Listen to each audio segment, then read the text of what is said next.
चलिए संस्कृत का ऑब्जेक्टिव याद करते हैं। संस्कृत का ऑब्जेक्टिव याद करते हैं। पाटलिपुत्र, पहला पाठ, पहला प्रश्न दे रहे हैं। पटना नगर की पालिका देवी कौन है? पटन देवी। क्या? पटना नगर की पालिका देवी? पाटलिपुत्र पटना के नाम से कब से प्रसिद्ध हुआ? मध्यकाल में। अच्छा, कौन काल में? पाटलिपुत्र पटना के नाम से कब से प्रसिद्ध हुआ? गुरु गोविंद सिंह का जन्म स्थान किस नाम से प्रसिद्ध है? गुरुद्वारा। अच्छा, गुरु गोविंद सिंह का जन्म स्थान किस नाम से प्रसिद्ध है? पटना शब्द किस शब्द से बना है? हाँ, पत्निया, पतनम, पत्निया। यूनान का राजदूत कौन था? यूनान का राजदूत कौन था? मेगास। बहुत अच्छा। गुरु गोविंद सिंह सिख संप्रदाय के कम्मा गुरु थे। गुरु गोविंद सिंह सिख संप्रदाय कम्मा गुरु थे। दिया हुआ है कि ग्रामो अयम महानगरम भविष्यति किंतु कलस्यः अग्निदास्यः जलपुलस्यः च भयात् सर्वदाक्रांत भविष्यति। यह किसकी उक्ति है? महात्मा बुद्ध। हाँ, बहुत अच्छा। ग्रामो अयम महानगरम भविष्यति किंतु कलस्यः अग्निदास्यः जलपुलस्यः च भयात् सर्वदाक्रांत भविष्यति। किसकी कथन है? महात्मा। यह नगर यह ग्राम महानगर बनेगा, महानगर, किंतु आग से झगड़ा से जल से हमेशा रहेगा। राजशेखर का प्रमुख काव्य ग्रंथ कौन सा है? काव्य मीमांसा। राजशेखर का प्रमुख ग्रंथ क्या है? काव्य मीमांसा। रहेगा किसका? राजशेखर। काव्य मीमांसा। सिखों के 10वें गुरु कौन थे? गुरु गोविंद सिंह। गोल घर कहाँ है? पटना में हमेशा युद्ध, आग और बाढ़ का भय रहेगा। किसने कहा था? महात्मा।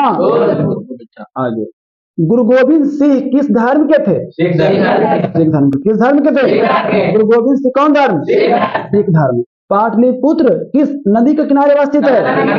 पाटलिपुत्र किस नदी के किनारे अवस्थित है? गंगा नदी। पटना में गंगा नदी पर कौन सेतु है? गांधी। पटना का इतिहास कितना वर्ष पुराना है? 30 वर्ष। पाटलिपुत्र किस राज्य की राजधानी है? किस राज्य की? कुटनीमताख्यम। काव्य के कवि कौन है? दामोदर। उन्हें बोलिए काव्य मीमांसा। कुटनीमताख्य।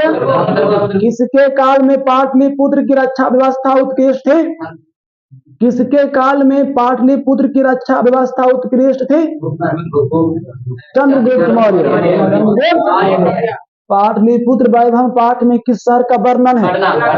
काल चक्र के कारण कितने वर्षों तक मध्यकाल में पटना की स्थिति जर्जर रहा? 1000 वर्ष। मध्यकाल में इतिहास पुराना। मध्यकाल में इतिहास पुराना।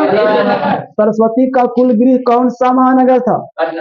सरस्वती का कुलगृह कौन सा महानगर था? पटना। हाँ। परिभूत पुरंदरम स्थानम की संज्ञा किसने दी थी? परिभूत पुरंदरम स्थानम की संज्ञा किसने दी थी? पाटलिपुत्र नगर की। आगे, ब्राह्महीर नाम है, बोलिए। ब्राह्महीर द्वारा रचित कौन सा ग्रंथ है? ब्रीह संहिता। बोलो, ब्रीह संहिता किसने लिखा? तो ब्राह्महीर।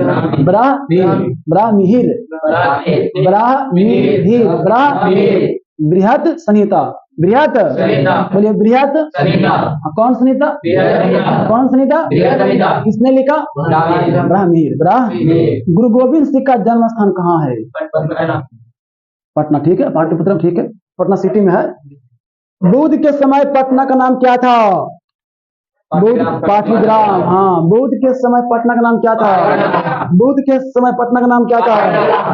हाँ। आगे, पाटल पुष्पों की पुतलिका रचना के आधार पर पटना का कौन सा नाम है? पाटल पुष्पों की पुतली का रचना के आधार पर पटना का नाम क्या है? कुसुमपुर। हाँ क्या है? न पाटलिपुत्र है, पाटलिपुत्र है। वो तो अलग था, उसका दूसरा नाम बदला था, कुसुमपुर। और फिर से पाटल पुष्पों की पुतली का, पाटल पुष्पों की रचना के आधार पर पटना का नाम कौन सा है? पाटलिपुत्र। पाटलिपुत्र बेचारा अलग कोई नहीं। पटना में कौमुदी महोत्सव कब से मनाया जाता है? पटना में कौमुदी महोत्सव कब से मनाया जाता था? गुप्त वंश के मेगा स्थानीय पटना किसके समय आया था? चंद्रगुप्त मौर्य के समय। मेगा स्थानीय पटना किसके समय आया था? कौमुदी महोत्सव किस ऋतु में मनाया जाता है? शरद ऋतु। महावीर मंदिर कहाँ है? महावीर मंदिर हाँ पटना में है महावीर मंदिर। पाटलिपुत्र का नाम अंतर क्या है? पाटलिपुत्र का नाम अंतर दूसरा नाम क्या है? ये सही बोले, कुसुमपुरा। हाँ सही, कुसुमपुरा। हाँ कुसुमपुरा। पटना की किस दिशा में गंगा नदी बहती है? चंद्रगुप्त मौर्य। चंद्रगुप्त किस वंश का संस्थापक था? मौर्य वंश। मौर्य वंश। कौन वंश? कौमुदी महोत्सव कहाँ मनाया जाता था? पाटलिपुत्र में। एशिया महादेश का सबसे बड़ा सेतु कौन सा है? गांधी सेतु। गांधी सेतु।